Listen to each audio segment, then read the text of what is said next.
So, most disappointing find in the show. I'm going to share a couple of reasons why. One, the whole Genjutsu thing really should have been played up a lot more. Like, just, let's be, even if you like this fight, let's be real here. The whole Genjutsu aspect of this could have been explored way fucking further. Like, between the Genjutsu fight at the start, or utilizing Tsukuyomi and Sasuke running around fighting nightmares and having to seek his way out, that would have been really cool. And then the whole ninjutsu aspect with barely any jutsu were done to each other, and I know there was a time and place once where Sasuke can only use Chidori twice a day, and if he pushed a third, that would be terrible. But I mean, we're a lot more proficient with ninjutsus at this point in time, and that barely lasted didn't really do anything. So the fact that there was no counter plays against each other, or a lot more spectacle, or I would have taken this fight being 10 chapters, just straight up, at least minimum 10 chapters. But no, it was over in like 3 or 4. And this, considering this is like the biggest subplot in the entire show, that's terrible. Like, almost as important as Naruto wanting to become a Hokage. Like, literally, fuck all the rest of the Akatsuki. This right here is what everyone was kind of waiting for, myself included. And it's just kind of over. So yeah, this fight, I've heard people complain this fight's rather difficult. Let me tell you, Itachi is not hard. Itachi is like a mid-tier character in this game, as well as through a lot of other games. But, if you need it, there is one conclusive way to cheese the fuck out of this game, or this fight. Just use your charged shuriken. It is the most surefire way to just cheese this fight outright. Also, that is like the most interesting part about this fight. No, literally, just keep mashing it. Lightning Sword Transformation. I still don't know why it's called Lightning Sword Transformation. Like, there's no sword. There's definitely lightning, but there's no sword involved. But yeah, no, literally just smash square every time you get into this and you're pretty much done. I, for one, am not going to keep doing this because that would be really boring. Now, it would be interesting if we actually implemented the whole fireball beam struggle in a bit earlier. But no, literally, Itachi is no big deal. And it pains me to say that as a huge Itachi fan, but no, he's ridiculously easy. So yeah, no, just keep up your basic pressure. The only thing Itachi generally has that is a really good move is his tilt attack, which is, the whole crow's attack coming out of nowhere thing. That can be a little difficult, but that's about it. Also, we're doing the beam struggle down here for some reason. Okay.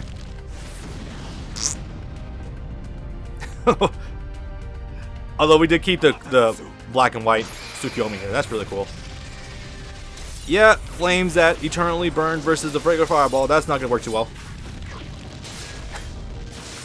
It's so weird we did that below the surface and not above the surface. The only time we go above the surface is just to activate Kirin, and that's it. Look at this! 2 jutsu, and they're both winded. This isn't too far different from how it was in the actual show itself. And if you want to circumvent this, just do more Genjutsu stuff. That's all you gotta do. So yeah, I know, literally we just compressed the entirety of the interesting parts of the fight into this. We just jump right towards Kirin. That's because we had to hype up the Susanoo, because that would pretty much be Sasuke's only jutsu from here on out. Oh god. I'm not gonna lie, again, despite all my gripes about Sasuke as a character, he's at least fairly interesting to watch fight before he gets Mangekyo Sharingan. Afterwards, it's just the most boring thing, because it's all about Susanoo and sometimes Amaterasu. Without this, I would have been dead. How the hell that protected you from lightning is beyond me. Because you should have at least gone. It probably should have penetrated. God. Guys, I'm in love with you. I do not like this fight in this game whatsoever. I barely like the fight in the anime itself, but this is just putrid. So yeah, no.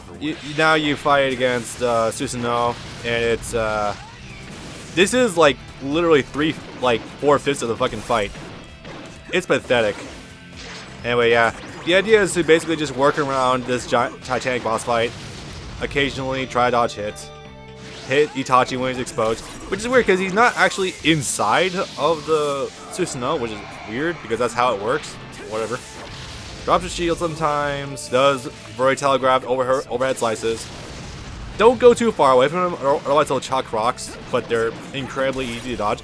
I'm sorry, this whole boss fight is just incredibly easy. Like, I'm only taking hits sometimes because I'm so out of practice and I'm not really trying, but this is just horrid. And again, yeah, this is like literally the last chunk of the fight too. Gotta say though, at this point in the fights, this game is where training Sasuke is having a much better chance against Itachi than he actually did. Okay, I apparently just have really bad luck at timing that. Also, the Susanoo can just move independently now, I guess. That's fun. Admittedly, I should probably use my... Okay, that was stupid. Why did that hit me? Okay, going for it. Oh, cool, you can just activate the triangle QTEs at any time. Nice. Yeah, literally just back up when he drops the shield. And when he puts up the shield, move back in. And yeah, this is the whole Susanoo fight. We gave this an actual boss fight, not Deidara. You know, I'm not saying this is a horrible choice of boss decisions, but I'm not saying it's good either. Oh, horizontal, okay. Let's see. Oh, completely missed. Is that it? I think that's it. No? Oh, there's that. Admittedly, I am taking a lot of straight hits because I'm being extremely careless, but I also kind of know for a fact that I'm going to recover all my health come to QT events anyway. Alright, let's see. Win. No buts about that. Also, again, remember, this game has really stupid controls. And anytime you try to jump cancel out of your physical attacks, you can't. I despise this game sometimes. It's just not good. If it sounds like I'm really shitting on this fight, I kind of am, but I'm not going to say this fight isn't pretty at least. It is a bit of a spectacle, and that's pretty cool. Kinda puts a little too much emphasis on how hardcore Susanoo is, though. Oh, hey, remember when he had that form? I know. He actually used the curse mark form in this fight, like, twice. Once to break out Tsukuyomi, and another to actually, like, fuel Dragon Flame Jutsu. The idea of the curse mark will forever be lost, though, because, oh god. How do you fuck up giving Sasuke the literal equivalent of Devil May Cry's double trigger? Yeah, I'm still trying to wrap my head around that one. Oh shit. Fingers were on the trigger, damn it. Also, yeah, it's not like Kaiju fight. You know, Orochimaru finally signed. The whole stipulation was that Orochimaru was being suppressed by Sasuke's chakra, but now that Sasuke's kind of out of chakra, yeah, he's free to do whatever he wants. Oh man. Steve, I love you, man, but this is so underplayed. There we go.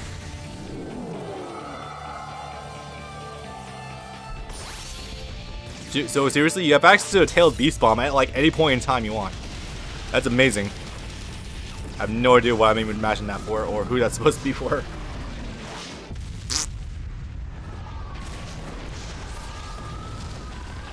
So, did Orochimaru kill Itachi? Nope, okay. And now the really weird shit. Let's see if we actually describe the sword. That'd be nice. No? Okay. Okay, story time, boys. So that thing that just happened was... Okay, so... As it just so happens, this is the only time you can do this. No one ever explains this ever fucking again, but apparently Itachi's Susanoo is just magically equipped with the Totsuka Blade and the Yada Shield. Yada Shield can, or Yada Mirror I think it's called, can just magically repel any attacks that are thrown against it, for some, or whatever else that entails really, just a big object. And a Totsuka Blade, if it strikes someone, can lock them in drunken Genjutsu for all time. The thing is, how do you do that with physical objects when a Susanoo is literally just like a chakra manifestation?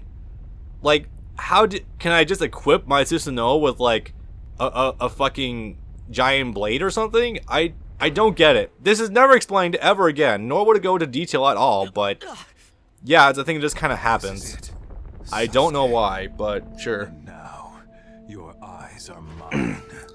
Oh yeah, we should address that. Also, let's just run up and try the sword thing. Two brothers are nearly dead, just kind of doing stuff. Give up. You lose. Just trying to use this. Desperately trying to use this sword. Nope. No such luck.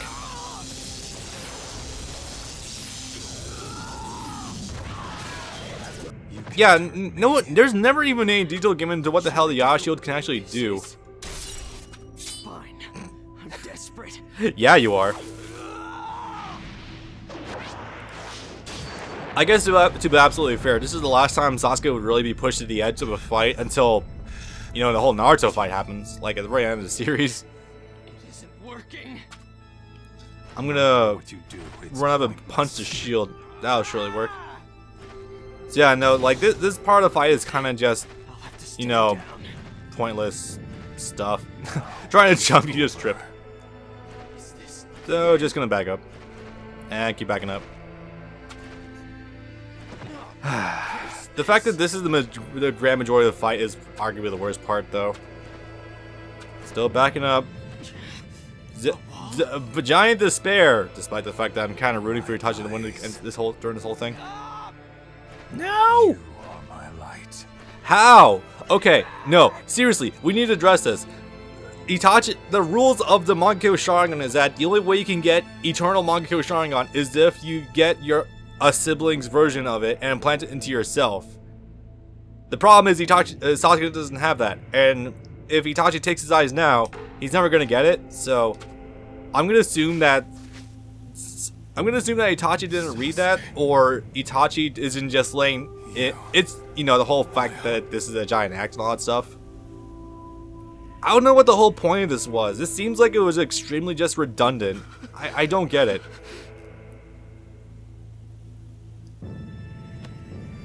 Oh, I missed. No, I missed. Also, the fact that you can just implant jutsu on someone through that, I guess. Okay. Bye, Itachi, Susanoo. We'll see you again in Storm 3. Also, bye, Itachi. Well, boy. We have stuff to talk about, boys. We have a lot of stuff to talk about. something like this? Settle for hating. AKA, Itachi becomes a real, like, Sasuke. Another he was already a pretty decent character anyway, but he becomes a fucking deep character, ironically, after his death. I'll always be with you, you know. Well, Sasuke, you got your wish. Does it feel like a hollow victory yet? You have it. Itachi lying dead at your feet. It's actually funny. This is the exact thing that got me to actually start reading the Naruto manga. I'm not kidding about that. Like, just hearing from my friend Noah during one day of college, or high school, seeing a panel that, oh, Itachi's dead. Wait, what the fuck? So, I go start reading the manga. I get to this point, I'm like, oh, that happened, I guess. I mean, at the time, I thought it was pretty cool, but in hindsight, it's just... the whole concept of Itachi is just so completely and utterly wasted. Does anyone else get that feeling, or am I the only one? I have this funny feeling that I'm definitely not the only one who thinks that. Anyway, gunpowder shrooms, nice. I could have not been hit by the Susanoo so much in the end. I will totally admit that, but I already S-ranked that boss fight before, so I'm not too keen. Oh, right. So, Bob in post, cue up the Obito/Tobi voice actor counter, because in the same game, I treated your wound. we're already at 2. We're at 2 now. I'm not joking.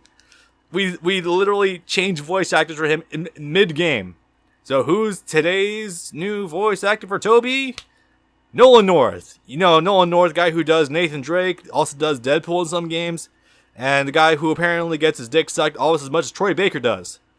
Yeah. I don't know why. I don't know how. But Nolan North just kind of does Obito here. And, you know, because of those union rates, he's not going to be here for Itachi is dead. all that much longer. You won. And there he is. In a cloak, no less. That's very weird. We've met once before, although we were enemies then. So, also I'm going to say this straight up, like, right now. What is up with Nolan North's voice here? he has this really strange, like, stuttering, stop and go accent for Obito, and it sounds really weird. We were enemies once, and now we are not. What is that voice? I don't get it. I don't hold Deidara's death against you. I'm not your enemy. With that voice, I would clearly be led to believe otherwise. I brought you here in order to tell you something. But no, of course, this is the only game that Nolan North would voice Obito. Don't worry, this horrible voice does not stick. Something. I mean, granted, Nolan North is an okay voice actor. I'm not gonna say he's fantastic. He's no Neil Kaplan, but he's still pretty good. It's about Itachi Uchiha. Seriously, what is that? What is this voice he's doing? Everything he says, it's like it just speeds up right at the end. What? You think you know everything about your brother, but you actually don't. Alright, so, weird Nolan North voice aside, here's where things get flipped on its head. I'm gonna say right now, sorry, there are two Naruto Shippudens. There's Naruto Shippuden before Itachi dies, and a Naruto Shippuden after Sasuke dies.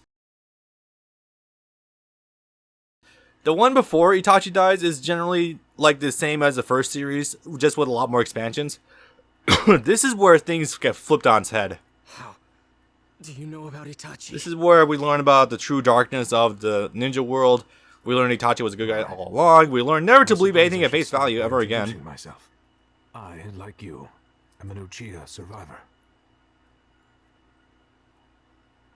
Right. And one of the few who know the truth about your brother.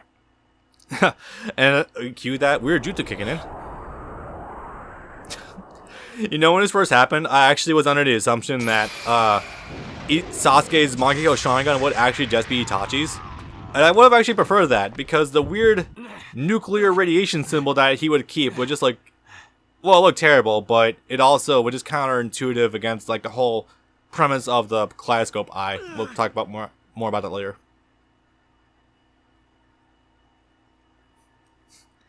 Yeah, so yeah, no, apparently you can just impart your Mangekyo Sharingan to other people now, or abilities rather. Yeah, so what that was remember that whole thing about Sasuke getting his face touched by Itachi?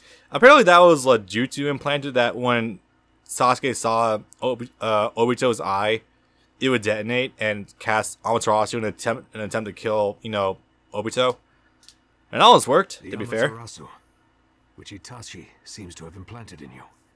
I mean, to be fair, the only way to, you know, quote unquote, delete Amaterasu is to utilize the another right eye of the Mangekyo Sharingan to defuse it. You know, the same way to cast it is the only way to defuse it. So I guess either he had one of those, or he just used Kamui to slip through it. Post-mortem trap. I can't believe how well he plans ahead. You have no fucking clue. What are you talking about? In order to keep me away from you, Itachi placed a jutsu in you. Yep. He really must have wanted to stop you hearing the truth from my lips. You know, if Itachi actually did come clean about everything at the end, like, Sasuke would have probably wrote us off as bullshit, but it might have rung as true later on. Itachi did something to you before he died. Yep. And it's funny, at some point, Sasuke was becoming so restless that he actually had to get tied up by fucking Obito. Do you? Not really.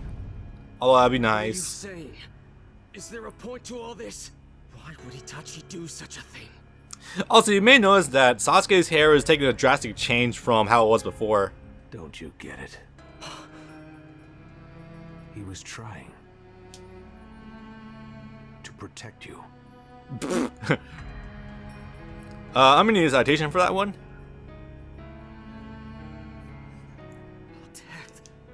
To protect me? Are you kidding? Not presently, no. He's my enemy. He killed our parents, destroyed our clan, and he... I told you. You think you know about your brother, but you know nothing.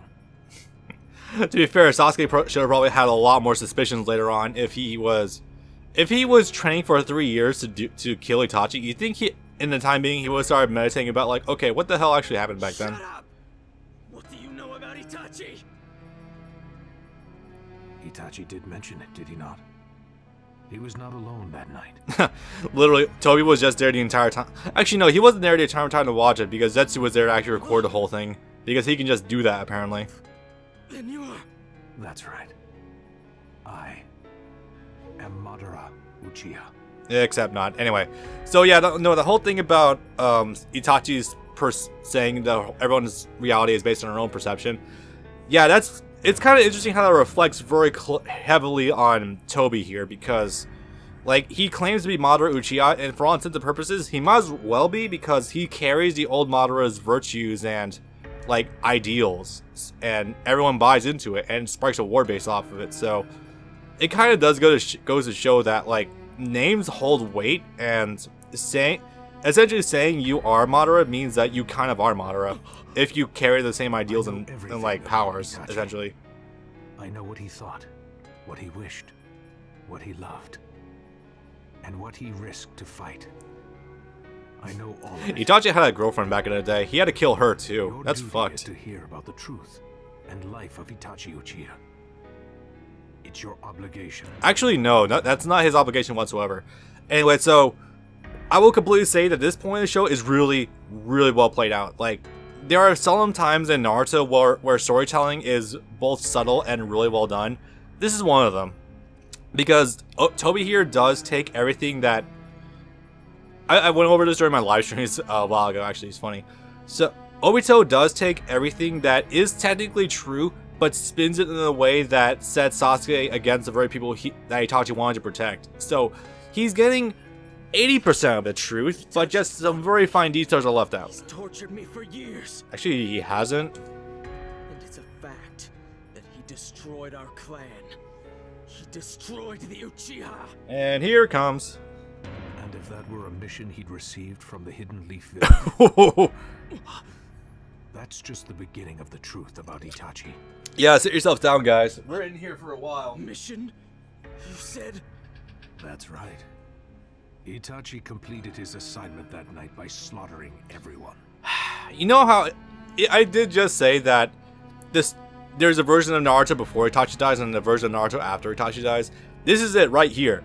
And if I told you it was a mission given to Itachi to massacre the entire clan, literally that one sentence just flips everything we've known about Itachi for a fucking decade before this right on its head. But I still don't understand. All ears now, I see. Yeah, now he's willing to listen a little bit. Itachi ended up being a sacrificial pawn in a long-standing power struggle. As much as true. I'm just gonna go ahead and, like, everything that he says, I'm gonna say what is and isn't true, and I'm also gonna point out what he's deliberately spinning to get Sasuke onto his side. Because Obito does a very good job at that.